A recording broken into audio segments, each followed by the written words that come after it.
Thanks guys so much for coming out. Looking forward to doing another shiur. I'm super excited. And this one particularly is one you got to stay awake for. This is I think mission critical, like mamish.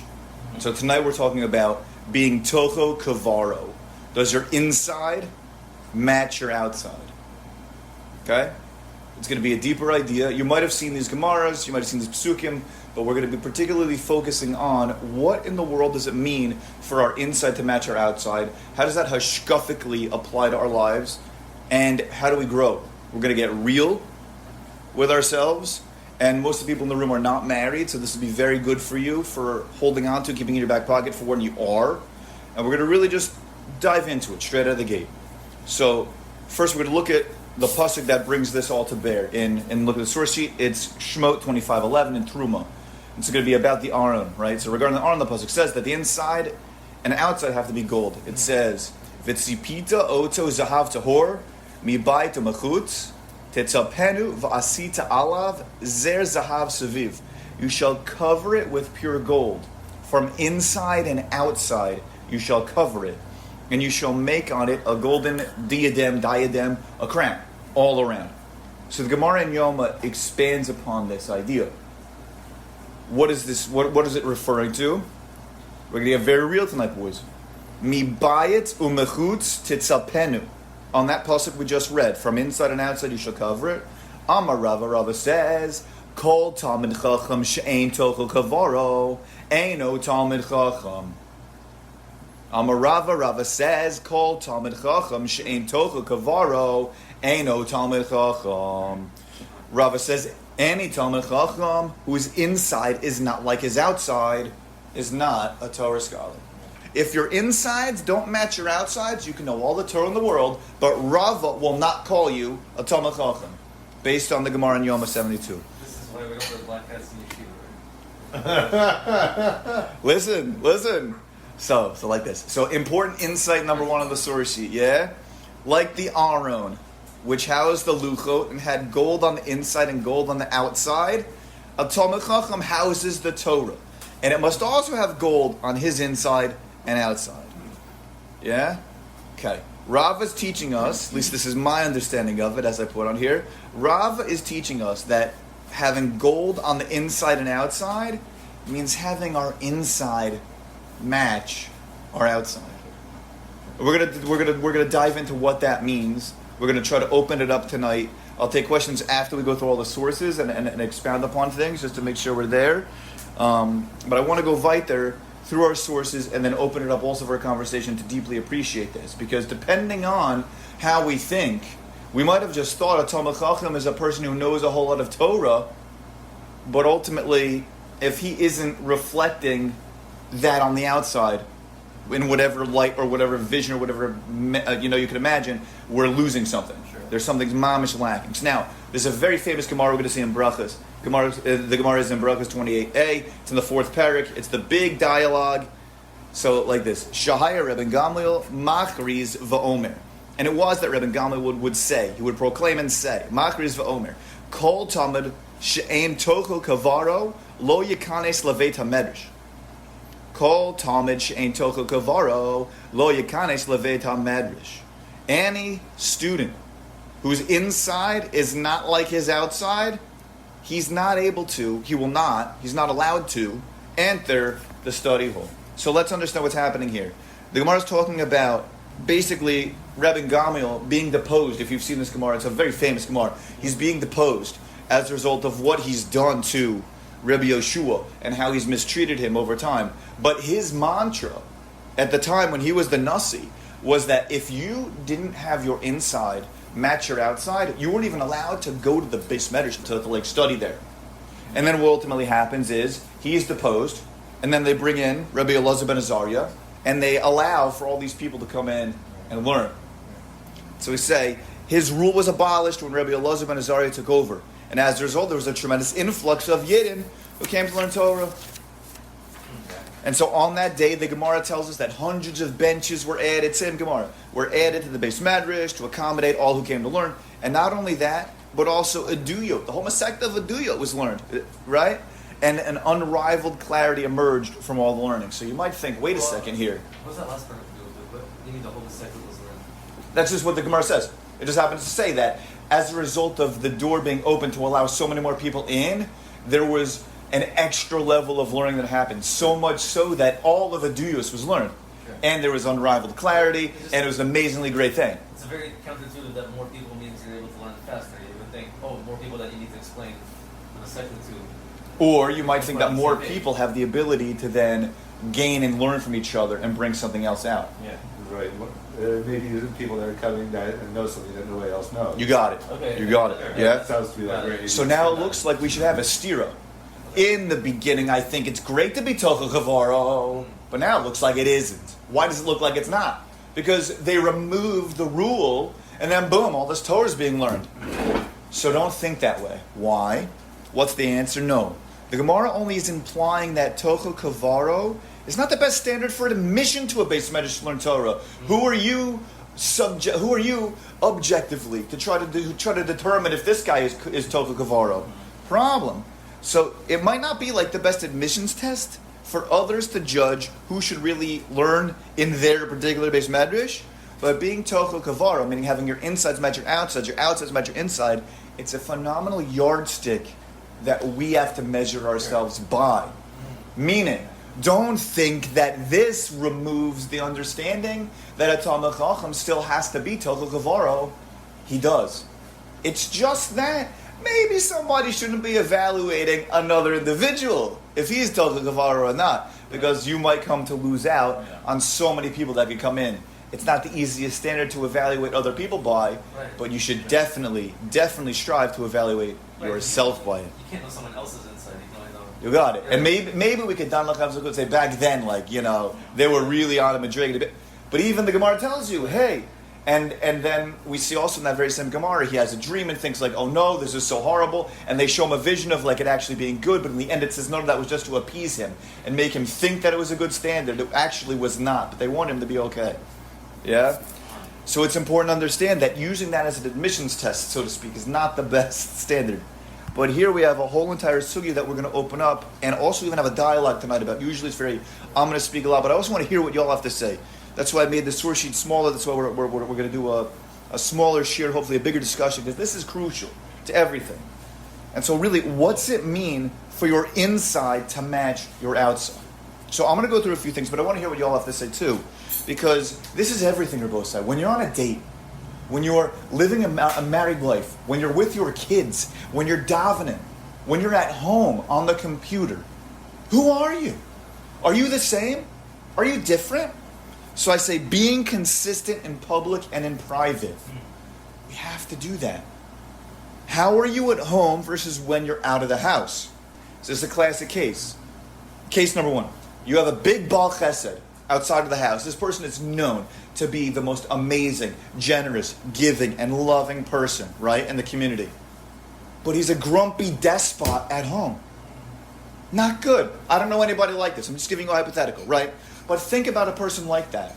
He could be giving so much externally and putting himself out there so much that all he has time to do at home is be there for himself or order people around or not be there for his kids. That's not being Tocho Kevaro, no matter how much Torah you know or how much of a Baal Chesed you are. Huge problem. His outside world is not lining up with his internal world. Case number two. Let's say you're a working guy and you're the big boss man at work, right? Not the wrestler, but in this case, like the actual big boss man. You're the one who's in charge of all these people. And you're beloved by all your employees, and you're actively working hard. And you're out there, and you're going, and you're working. And you're like the man, and you make things happen. But at home, when it's 6 o'clock at night, 7 o'clock at night, whatever it might be, you're a couch potato.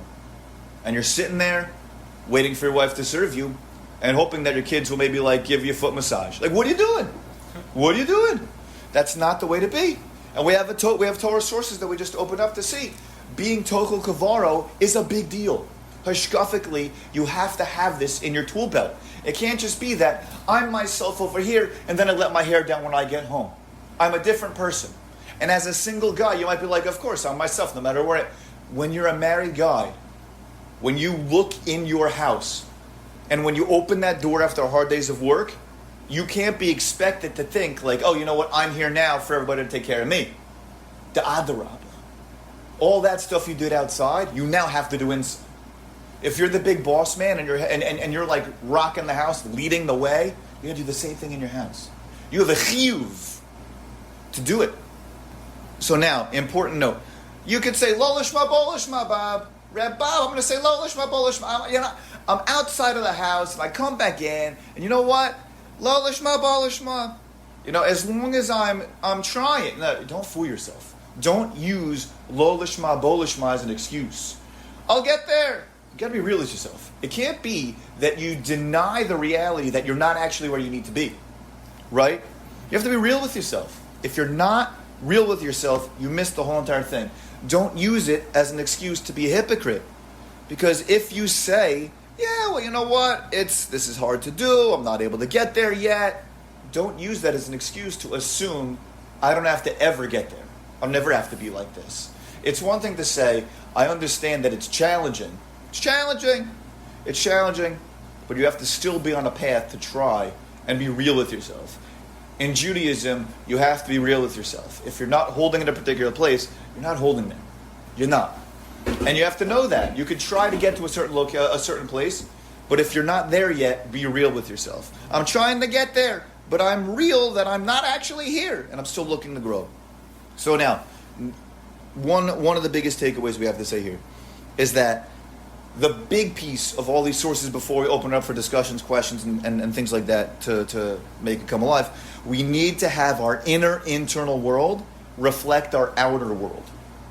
Who we are at home needs to match who we are in the outside world, and vice versa.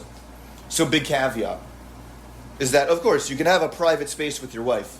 Yeah? Nobody is saying that you can't have a private space, but don't have a private life. Your life is the same life that you're leading, right? The things that we do privately, they don't necessarily need to become public. But who we are, that has to match up and be consistent everywhere we go, no matter what. And so people might think this is a davar pashut. People might think that this isn't a challenge, but it really is. It really is. Because when you go out to the workplace, you're going to come home to your house, and you're going to think like, you know what? I need to relax now. I'm going to let my hair down. Maybe I would never say this to my boss, but I'll say this to my wife. Maybe I'll spout off that comment that I didn't want to say, in this setting. And I'll do that over here, and they'll spill it over. That's just fun. It's not. It's not. We always have this secular notion of letting your hair down. That never happens in life. It's not allowed to happen in life. And I'll say it like this. When you let your hair down, you let your meat down. Yeah. You let your friends down. You let your family down. Can you be relaxed and chilled out? For sure. You have to be. But you always have to have your midos in check.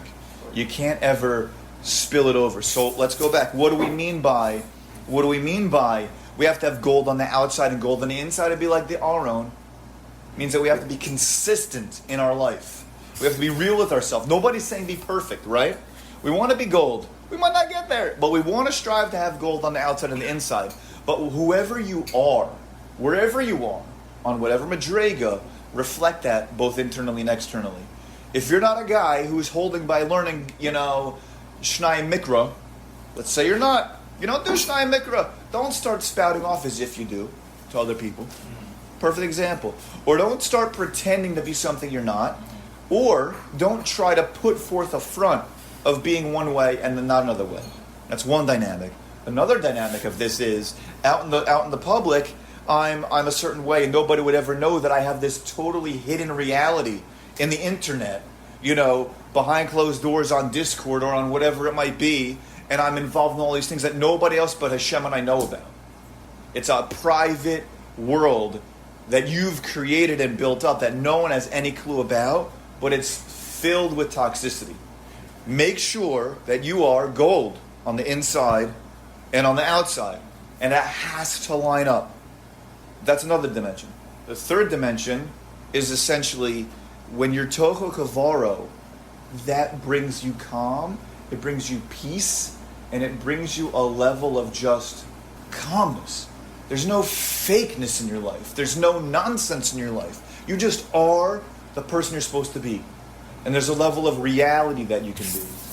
And so, although it might not be the best entrance test to the base medrash, it's the best entrance test for judging who you are. And as we go into Tisha B'Av, and as we're going to go weiter and to get into Elul, you need to be real with yourself.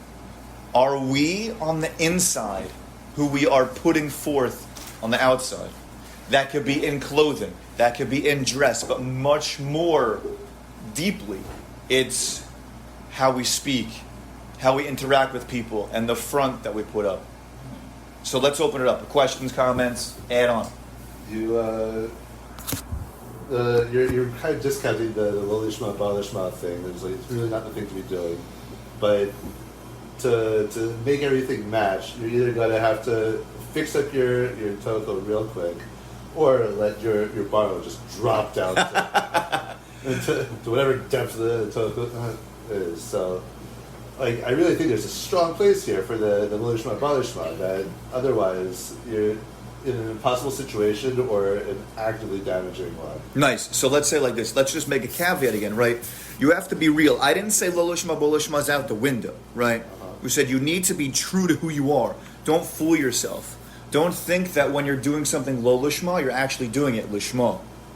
Meaning, don't think that when you're putting yourself out there externally to do A, and when you're actually be at home, that like you've actually made it.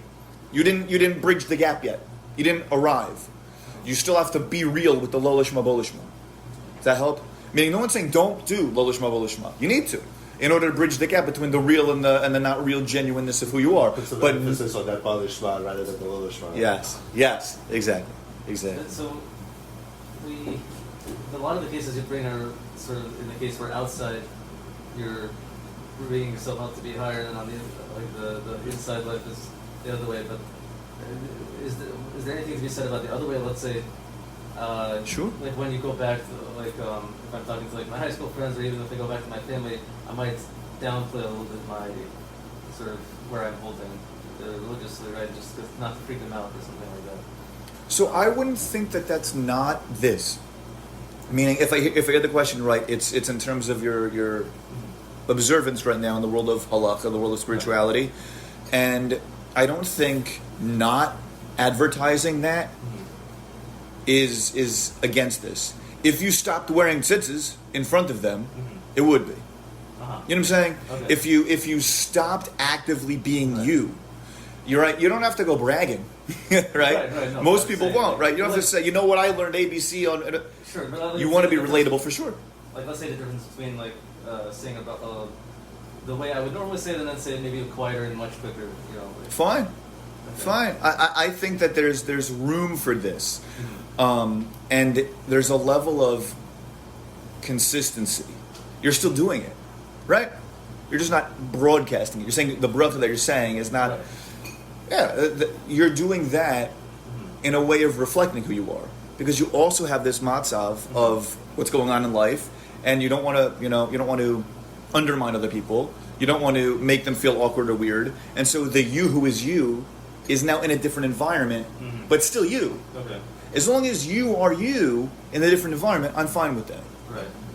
Any pushback, you're more than welcome to say. I mean, okay. No, I have to think about You hear? it. I have to think. Meaning, as long as you're internally consistent and externally consistent, it's fine. Your insides match your outsides.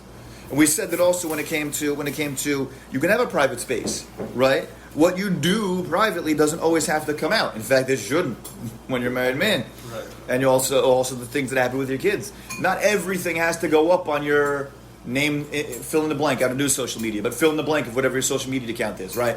It doesn't. You have to, but you will have to be you wherever you are. Make sense? Okay. Yeah. Cool. All right. Anybody else? What else? Should someone be aware, like if a person is not learning all day, is it appropriate for them to be wearing a white shirt, or should they just be wearing like a colored shirt, as opposed to show that they're not necessarily in each, learning full time or something. Beautiful. So that opens up the door. The question was, for anyone listening on the recording, the question was, should your attire in the world of wearing black and white change if you're not a full-time learner? I'll say no. Not at all. You as long as you are putting yourself out as a person who is yeshivish, who is a ben Torah, who wants to grow, and everyone at the shul you go to, or a lot of the people at the shul you go to reflects that. Yeah. If that's who you are, that's who you are, right? There's nothing that says wearing black and white is full-time learning. No way. There's a lot of people at the Aguda in this shul, right at the Aguda, who are working people who steig their brains out, and they aren't full-time learners, right? And so I think that's very important to know. Yeah, I don't think there's anything inconsistent there when it comes to dress. If however you are not holding in, I don't even want to say holding there.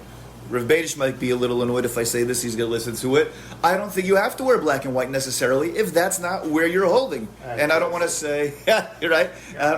And I don't want to say holding in that certain spot, because you got to be real you. Should you hopefully maybe get to a place where you are maybe hopefully thinking about it, if you are yeshivish, if that's who you really are, but you can't try to put a square peg in a round hole, or a round peg in a square hole. If that ain't you, it ain't you. And you should be happy about that. That was last week's Shir on Shkuf is lining up. And what about this? You can be who you are. And I know mighty stark people who could learn everybody under the table, even myself in this room, who wear blue. Yeah, the color of your shirt is not going to matter one iota when you go to Shemayim. And if you noticed, way back in the day, before all this happened, and for the record, I wear black and white every day, but this attire is more of a statement about who you associate with, more so than who you really are. I'll say it again. The clothing choice you have in the frum world is more about who you associate with, more so than who you really are. Cool? Save the turban for it. Sfardi. I'm sure I'd heard somewhere that like to describe yourself in like the more positive terms, like at the time it may have been like I'm somebody who goes to chakras, so I just haven't, like today I didn't go, and also yesterday, but whatever. Like, it's like that's if you are someone that does this, but you've been failing at that, and now it's a question of schlepping your Tocho up to the baro. Very good. So what's the question? Or no, schlepping the baro. How does this work? However it is, you want your inside to match your outside. You want your outside to match your inside. What's the question, though? What's the question here? I don't know anymore. So say it like this. I hear what you're saying, and for example, I've seen this before, like with the shidduch resume. Yeah, he's kovei itim on Thursdays. Like, but doesn't say that part, you know? Kovei itim de bator. He learns. He's a learning guy. He has a time set every single day to learn, but only on Thursdays. But doesn't say the only on Thursdays. But that's not Kevaro. That is a lie, and I'm going to call it out, right? Or a person who says I'm a learner. I'm a full-time learner. But he's getting coffee every 5 seconds that he's in the kollel, and he's not even. You're not a learner. You go to kollel and drink coffee. You can do the same thing in the workplace. Yeah. So you got to be careful, but you got to be real with yourself. And it's one thing to be that person, and then say, "But I'm still trying to grow, and I am doing lo lishma bo lishma." But at the same time, be real with yourself for who you are, and it's okay to be who you are. God made you that way. The Eibishter put you in the matzav you're in for a reason. And it's very important for you to know that. It's very important for you to grow and to see that. We have to be real in order to know where we want to get to. We start with the real, and that's how you get to the ideal. You have to see who you are in order to know where you want to go. And so, like you're saying, Sam, I go to Chakras and I do this. And well, on Mondays and Thursdays I go to Chakras. No, wait. And it could very well be the lo lishma bo lishma part. But you have to know who you really are, and don't go putting something on a resume or whatever it might be if it's going to not actually be be'emet. This is really more about like phrasing your aspirations in terms of identity. I am someone who does shluch haked. I just don't have a bird's nest right now. Say that? You didn't just say you hope to do it. You're looking forward to being able to do it, yeah? I think a lot of this could also be mental. A lot of being real, which is essentially this schmooze, is be real with yourself. Have it be that your insides match your outsides. You have to be real. And like you were saying, Daniel, you were saying, sometimes my insides might seem to be the gold. My outsides, I might have to put forth that maybe I'm just, no, be you're gold, right? You could say the bracha in front of your family, it's fine, right? make sure you use das, right? You don't want to be that loud, flaming FFB and all that. But at BT, but at the same time, you got to be really who you are. And so I think that's the schmooze. And sometimes less sources are more sources. And when you can appreciate where you're holding and grow, you'll see it. Wait, sorry, say that point again. Sometimes less sources are more. What does that mean? It means that we have only a pasuk and 2 gemaras tonight versus other times. Mm-hmm. But I think we have 3 days worth of reflection to do. Does that make sense? Yeah. We have a real cheshbon nefesh to do. Do my insides match my outsides? Right? It's nice to be learning halacha. It's nice to be steiging Gemara, but you got to do a cheshbon nefesh on your life and who you are, and you really have to open it up and say, I'm going to take 5 minutes today to just think: am I real with myself and with others and the world? Am I Tocho Kevaro? Do my insides match my outsides? Am I fronting in a certain sense? And I also want to say one last piece. It's not just am I a hypocrite? Because you could be hypocritical in one area of your life. This is being hypocritical vis-a-vis both areas of life. Meaning you could be a hypocrite externally, right? I can on the outside in the workplace expect something of somebody else that I'm not myself going to do. Or I might be really annoyed that guy giving shiur isn't giving shiur on the topic I want to give on, right? But he would never step up to give the shiur, right? Whatever it might be. The other side is all right. That's just hypocrisy externally. You need to have an understanding that being Tocho Kevaro is not being hypocritical across the board always. It's also not having the internal world of who you are being hypocritical towards the external aspect of who you are. The most important thing is, this isn't my shmooze. This is the Torah. The Aron Kodesh had to be like this. It had to be like that. And we're saying, again, Rava, the great Rava, anybody who isn't Tocho Kevaro, any Torah scholar who isn't Tocho Kevaro isn't a Torah scholar. Why? Because a necessary component of getting the crown of Torah also is being real with who you are. And if you can't be real, if you can't have your insides match your outsides, then you can't call yourself a Torah scholar. So we should be zochet to think on this, to grow from it, to appreciate who we really are, who we really need to be. And yes, Sam Kramer, we want to make sure that our Lo Lishma Bo Lishma is in place, but we need to be real with that level of our Lo Lishma Bo Lishma. And we should ultimately be gold on the outside and gold on the inside. Thank you guys for listening.